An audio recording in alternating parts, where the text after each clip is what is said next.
Hello दोस्तों, स्वागत है आपका आपके अपने यूट्यूब चैनल लेजूपुर में। तो दोस्तों, आज मैं बीए सेकेंड ईयर के फर्स्ट पेपर की नेक्स्ट चैप्टर की वीडियो लेकर आई। तो आज का हमारा टॉपिक है सामाजिक नियंत्रण। तो बेसिकली आज हम सामाजिक नियंत्रण के बारे में डिटेल से बात करेंगे कि सामाजिक नियंत्रण क्या होता है, उसका अर्थ, परिभाषा, उद्देश्य, प्रकार और सामाजिक नियंत्रण के संबंध में विभिन्न समाजशास्त्रियों ने क्या क्या सिद्धांत दिए, तो इन सभी के बारे में बात करेंगे। तो वीडियो को एकदम लास्ट तक ज़रूर देखिएगा। तो सबसे पहले जान लेते हैं कि सामाजिक नियंत्रण में नियंत्रण शब्द से हमारा क्या तात्पर्य है। तो नियंत्रण को हम सभी अगर साधारण भाषा में लिए तो किसी चीज़ को नियंत्रित करना या फिर कंट्रोल करना होता है। और सामाजिक नियंत्रण का क्या तात्पर्य होता है, यानी समाज में जो गतिविधियां, जो गलत काम हो रहे हैं उन्हें कंट्रोल में रखना सामाजिक नियंत्रण कहलाता है। या फिर जैसे वातावरण प्रदूषित हो रहा है, घटनाएं बढ़ रही हैं, अपराध बढ़ रही हैं, तो इन सबको कंट्रोल में रखना सामाजिक नियंत्रण के अंतर्गत आता है। सामाजिक नियंत्रण का अर्थ सामाजिक विकास के प्रत्येक स्तर पर सामाजिक नियंत्रण की अवधारणा में परिवर्तन होता रहता है। यानी जैसे जैसे समाज विकसित होता है, जैसे जैसे समाज का विकास होता रहता है, वैसे वैसे समाज की नियंत्रण की जो अवधारणा है वो भी बदलती रहती है। यानी समाज को कंट्रोल में रखने की जो कंसेप्ट होते हैं, जो टूल्स होते हैं, उनमें भी परिवर्तन आ जाता है। सभ्यता के आरंभिक स्तर पर सामाजिक नियंत्रण का तात्पर्य केवल दूसरे समूह से अपने समूह की रक्षा करना तथा समूह के मुखिया के आदेशों का पालन करना था। यानी जब हमारी ये सोसाइटी वगैरह डेवलप हो रही थी, जब हम अशिक्षा से शिक्षा की ओर आ रहे थे, तो जो हमारा आरंभिक स्तर था, तो स्टार्टिंग में सामाजिक नियंत्रण का तात्पर्य क्या केवल ये होता था कि दूसरे समूह से अपने समूह की रक्षा करना। यानी जो हमारा कम्युनिटी, जो हमारा ग्रुप है, उन सबको अन्य मतलब कि बुरी चीज़ों से, घटनाओं से, गुंडे डकैतों, इन सभी से बचाना था। क्योंकि पहले इतनी जनसंख्या नहीं होती थी तो खतरे ज़्यादा हुआ करते थे। तो पहले सामाजिक नियंत्रण का तात्पर्य केवल अपने समूह को दूसरे समूह से रक्षा करना हुआ करता था, और समूह का जो मुखिया होता था उसके आदेशों का पालन करना होता था। यानी पहले के टाइम में जब राजा महाराजा का जो दौर चल रहा था, या फिर जब ये दौर समाप्त हुआ, सभ्यता अशिक्षा से शिक्षा की ओर बढ़ने लगी, तब किसी भी समूह का एक मुखिया, एक लीडर होता था, तो लोग उसी के आदेशों का पालन करते थे। अब जैसे किसी गांव का मुखिया है तो सभी पंचायत के मुखिया के बातों का ही निर्वहन करते हैं, उनके आदेशों का पालन करते हैं, और उनका मुख्य कर्तव्य उनके आदेशों का पालन करना होता था। जब सामाजिक जीवन का कुछ विस्तार हुआ, तब धार्मिक विश्वासों और नैतिक नियमों के अनुसार व्यवहार करना ही सामाजिक नियंत्रण समझा जाने लगा। यानी जब सभ्यता थोड़ी सी विकसित हो गई, लोग अशिक्षा शिक्षा की ओर आने लगे, तो जब वो अपने नेक्स्ट स्टेप को बढ़ने लगी, तो जब समाज जीवन का विस्तार हुआ, तब लोग धर्म की ओर ज़्यादा सजग होने लगे, अपनी परंपरा, अपने रीति रिवाजों की ओर सजग होने लगे, और लोगों का जो मतलब कि नियंत्रण होने लगा, या उनके नैतिक नियमों के अनुसार ही उनका व्यवहार और उनके नियंत्रण को कंट्रोल किया जाने लगा। यानी सामाजिक नियंत्रण बेसिकली धार्मिक विश्वासों से कनेक्ट हो गया था। इस दशा में सामाजिक नियंत्रण शब्द का प्रयोग बहुत ही व्यापक अर्थ में किया जाने लगा। यानी जो वर्तमान युग में संस्कृतियाँ डेवलप हो गई हैं, धार्मिक विश्वास, लोगों की अलग अलग कम्युनिटी का विस्तार हो चुका है, तो आज के दौर में क्योंकि टेक्नोलॉजी में इतना ज़्यादा इन्वेंशन हो चुका है, तो आज हमें कहें कि सोशल कंट्रोल के मायने ही बदल चुकी है, और उसके क्षेत्र का बहुत ज़्यादा विस्तार भी हो गया है। तो साधारण शब्दों में सामाजिक नियंत्रण का तात्पर्य समाज के बदलते हुए स्वरूप और उसकी अवधारणा के अनुसार उसके कंट्रोल के जो सिस्टम, जो टूल्स, जो कंसेप्ट होते हैं, उन्हें उनके अनुसार डालना होता है। और सामाजिक नियंत्रण का कार्य बेसिकली समाज में होने वाले अपराध या फिर जो भी घटनाएं होती हैं उनका नियंत्रण रखना, और समाज को सुचारू व्यवस्थित रूप से ऑर्गेनाइज करते हुए चलना। मैकाइवर एवं पेज के अनुसार सामाजिक नियंत्रण का अर्थ उस ढंग से है जिसके द्वारा संपूर्ण सामाजिक व्यवस्था में एकता बनी रहती तथा जिसके द्वारा यह व्यवस्था एक परिवर्तनशील संतुलन को बनाए रखने का कार्य करती। तो मैकाइवर एवं पेज की इस परिभाषा के अनुसार हम ये कह सकते हैं कि मैकाइवर एवं पेज कह रहे हैं कि सामाजिक नियंत्रण का अर्थ ऐसे तरीके या ऐसे ढंग से जिसके द्वारा समाज की संपूर्ण व्यवस्था को एकता के सूत्र में भी बांधा जा सके, और इस व्यवस्था के द्वारा समाज में संतुलन मतलब परिवर्तन के साथ संतुलन बनाए रखा जा सके। बॉटमॉर के अनुसार सामाजिक नियंत्रण का तात्पर्य मूल्यों तथा आदर्श नियमों की उस व्यवस्था से जिसके द्वारा व्यक्ति और समूह के बीच तनाव व संघर्ष को कम किया जा सके। तो बॉटमॉर कह रहे हैं कि सामाजिक नियंत्रण का तात्पर्य ऐसे मूल्य, ऐसे मॉडल्स, ऐसे वैल्यूज से हैं जिन मतलब उनकी व्यवस्था समझौता करने से, जिनके द्वारा हम किन्हीं दो व्यक्तियों में मतलब कि तनाव संघर्ष को ख़त्म कर सके, किन्हीं व्यक्ति और समूह के बीच संघर्ष को समाप्त कर सके, समझौता करा सके और शांति में माहौल बना सके। गुरुविक तथा मोरे के शब्दों में सामाजिक नियंत्रण का संबंध उन सभी क्रियाओं और प्रयत्नों से है जिनके द्वारा समूह अपने आंतरिक तनाव और संघर्षों पर नियंत्रण रखकर रचनात्मक कार्य को दिशा में आगे बढ़ाता है। यानी गुरुविक कह रहे हैं कि सामाजिक नियंत्रण का संबंध उन सभी प्रोसेस से, उन सभी प्रक्रियाओं, उन सभी प्रयत्नों से जो समाज को तनाव मुक्त, संघर्ष मुक्त या फिर व्यक्ति को समूहों के साथ संघर्ष मुक्त करने पे नियंत्रण भी रखने का प्रोत्साहन देती है और परिवर्तनशील समाज के साथ संतुलन बनाए रखने में भी मतलब कि सहायता करती है। अब बात करते हैं सामाजिक नियंत्रण के प्रकार के बारे में, यानी सामाजिक नियंत्रण के कितने प्रकार होते हैं। तो सामाजिक नियंत्रण के बेसिकली कई प्रकार होते हैं। पहला औपचारिक एवं अनौपचारिक, दूसरा है प्रत्यक्ष एवं अप्रत्यक्ष, सामूहिक तथा संस्थागत, चेतन एवं अचेतन। ये सभी सामाजिक नियंत्रण के प्रकार हैं। तो औपचारिक सामाजिक नियंत्रण वह नियंत्रण है जिसकी स्पष्ट परिभाषा रहती है। यह निश्चित लिखित कानूनों द्वारा परिभाषित होता है। इसे व्यक्ति को मानना ही पड़ता है। यदि व्यक्ति परिभाषित होकर व्यवहार करता है तो समाज व्यवस्थित रहता है। यदि ऐसा नहीं करता तो उसे विचारपूर्वक बनाई गई विधियाँ, कानून, संहिता, राज्य सरकार आदि द्वारा नियंत्रित किया जा सकता है। यानी औपचारिक नियंत्रण वे होते हैं जो लिखित होते हैं, जिनका आपको पालन करना है। जैसे कि ट्रैफिक रूल्स तय है कि आपको रेड लाइट पर रुकना ही रुकना है।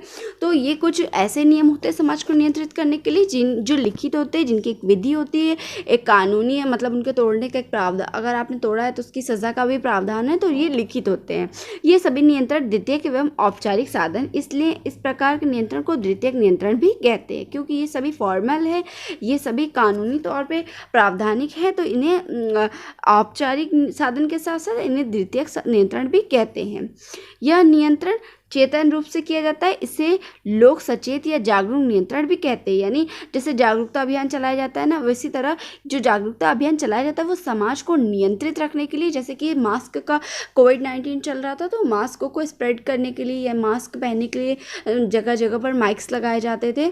तो उससे क्या है, आपको जागरूक किया जा रहा था समाज को कंट्रोल रखने में, इस बीमारी से लड़ने के लिए। उसी तरह पॉलीथीन को जब बैन किया गया तो जगह जगह पे आप जब अपने शहर में निकलेंगे तो जगह जगह पर आपको स्लोगन दिखाई देगा, कचरे को आपको डस्टबिन में ही डालना है। तो हर तरह का आपको स्लोगन मिलेगा। तो ये सभी क्या है, जागरूकता अभियान होते हैं और ये समाज को नियंत्रित करने के लिए ही एक औपचारिक प्रावधान के रूप में कार्य करते हैं। यानी आपको फॉर्मल रूप से बताते हैं कि आपको अपने समाज को नियंत्रित रखने के लिए, बीमारी मुक्त रखने के लिए क्या क्या करने हैं।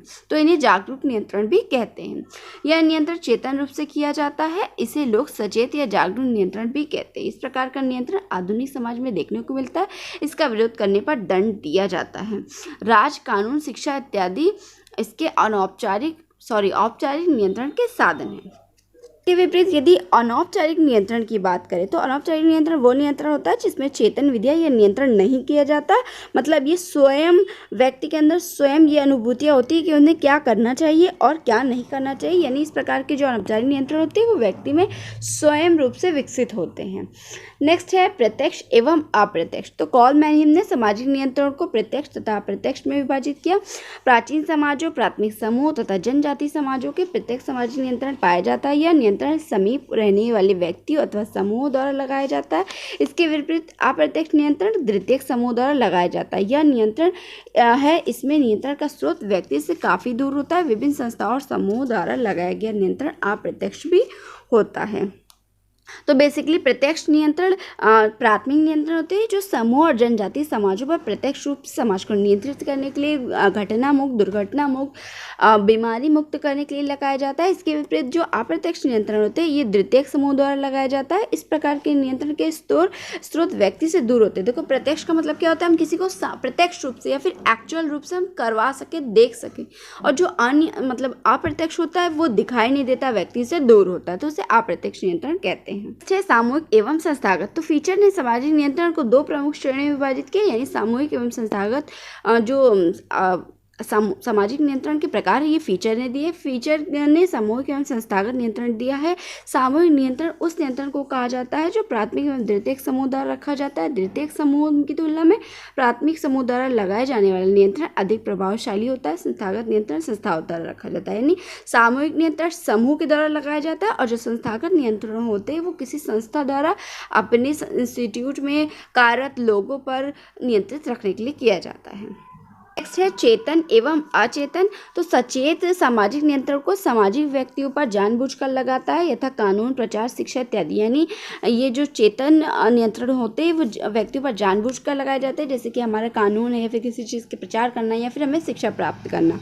यह ऐसी परिस्थिति से संबंधित है जिनके प्रति व्यक्ति जागरूक होते हैं, वे हमेशा इनका ध्यान रखते हैं और सूझबूझकर कार्य करते हैं। अचेतन नियंत्रण सामाजिक अंतःक्रिया के मत स्वयं ही विकसित होते हैं, जैसे धर्म, रूढ़ी, लोक रीति इत्यादि द्वारा लगाया गया सामाजिक नियंत्रण। यानी चेतन नियंत्रण वे होते हैं जो समाज द्वारा, सरकार के द्वारा कानूनी रूप से कानूनी प्रावधान के तहत लगाया जाता है या फिर शिक्षा के द्वारा हमें मिलता है।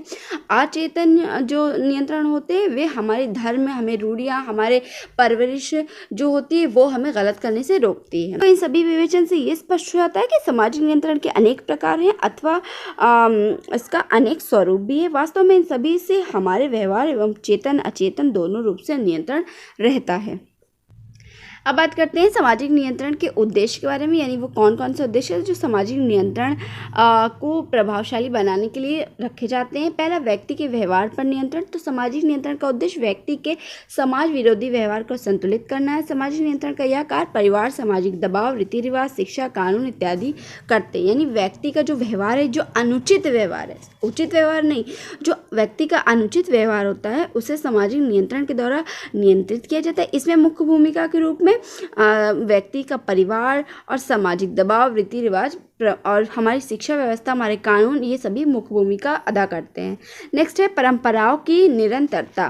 तो किसी भी समूह या समाज का अस्तित्व उसकी परंपरा पर निर्भर करता है, अतः परंपराओं, लोकाचारों एवं रीति रिवाजों को समाज में महत्वपूर्ण माना जाता है। इनको बनाए रखने के लिए समाज, परिवार एवं अन्य माध्यमों से व्यक्ति के व्यवहार को नियंत्रित करता है। यानी परंपराओं की निरंतरता, यानी जो हमारी परंपराएं हैं, जो हमारे रीति रिवाज है, वो व्यक्ति को अनुचित करने से रोकती है और समाज के अस्तित्व को बरकरार रखने में भूमिका भी अदा करती है। नेक्स्ट है सामाजिक संगठन में स्थिरता। सामाजिक नियंत्रण समाज के सदस्यों को सामाजिक आदर्श स्वीकार करने को प्रेरित करता है।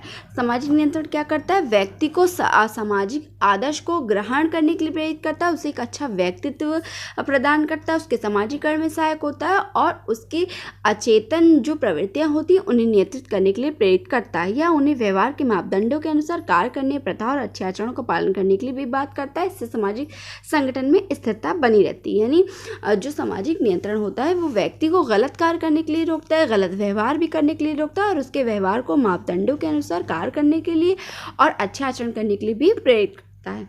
नेक्स्ट है सामाजिक संघर्ष को नियंत्रित करना। प्रत्येक समाज में व्यक्ति का एक निश्चित स्थान होता है, इसके अनुसार कार्य करते रहने पर उसमें सहयोगात्मक प्रवृत्ति का विकास होता है, इससे संघर्ष की संभावना कम हो जाती है। सामाजिक नियंत्रण व्यक्तिगत जीवन की अनिश्चितता कम करता है, इससे परिवर्तन भी कम होता है और समाज का स्वरूप भी बन रहता है। यानी जो सामाजिक नियंत्रण है वो व्यक्ति को सामाजिक नियंत्रण को भी मतलब सामाजिक संघर्ष को भी नियंत्रित करता है, उसे समाज में एक उच्च स्थान प्रदान करता है, समाज में इज्जत दिलाता है, समाज उसकी प्रतिष्ठा, उसका मान बढ़ता है। जब वो कोई भी व्यक्ति अपने आदर्शों के अनुसार अपने छोटे बड़ों के साथ व्यवहार करता है तो लोग उसकी इज्जत करते हैं, उसे मान प्रदान करते हैं और इस तरह से वो सामाजिक संघर्ष से भी बच जाता है और लोग उसे अच्छी नज़र से भी देखते हैं। तो सामाजिक नियंत्रण व्यक्ति को एक अच्छा व्यक्ति उसका सामाजिकरण करने में महत्वपूर्ण भूमिका अदा करता है। अब बात करते हैं औपचारिक एवं अनौपचारिक नियंत्रण में अंतर के बारे में। तो देखिए ये बहुत इंपॉर्टेंट है, इसे अपनी नोटबुक में ज़रूर नोट करिएगा।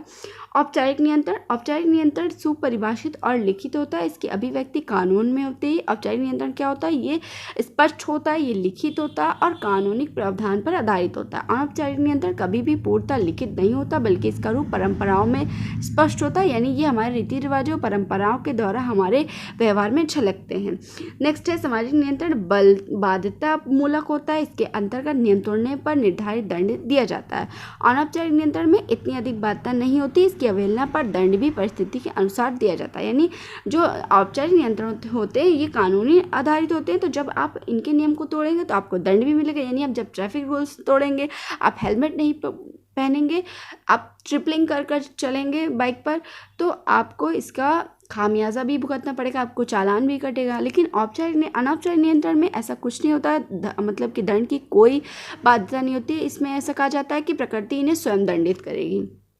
इस नियंत्रण में दंड देने का कार्य राज्य अथवा प्रशासनिक संगठन द्वारा आता है। यानी कानूनी आधार है तो राज्य और प्रशासनिक संगठन यानी हमारे पुलिस प्रशासन द्वारा दिया जाता है। इसके अंतर्गत दंड देने का कार्य समूह की पंचायत अथवा समूह के प्रमुख व्यक्ति द्वारा किया जाता है। यानी जब कोई भी रीति रिवाज को उनका भंग करता है तो समूह के जो भी पंचायत या व्यक्तियों का जो समूह होता है उनके द्वारा यहाँ दंडित किया जाता है। औपचारिक नियंत्रण में परिवर्तनशीलता पाई जाती है, परिस्थितियाँ बदल जाने पर नियमों और कानूनों में संशोधन भी होते हैं। औपचारिक नियंत्रण अपरिवर्तनशील होता है, परिस्थितियाँ कुछ भी हो या परंपरा व्यवहारों को बदलने की अनुमति नहीं देता। यानी फॉर्मल नियंत्रण जो होते हैं वो परिस्थिति के अनुसार बदल जाते हैं, नियम कानून में भी संशोधन होता है, लेकिन अनौपचारिक नियंत्रण अपरिवर्तनशील होता है, ये नहीं बदलता।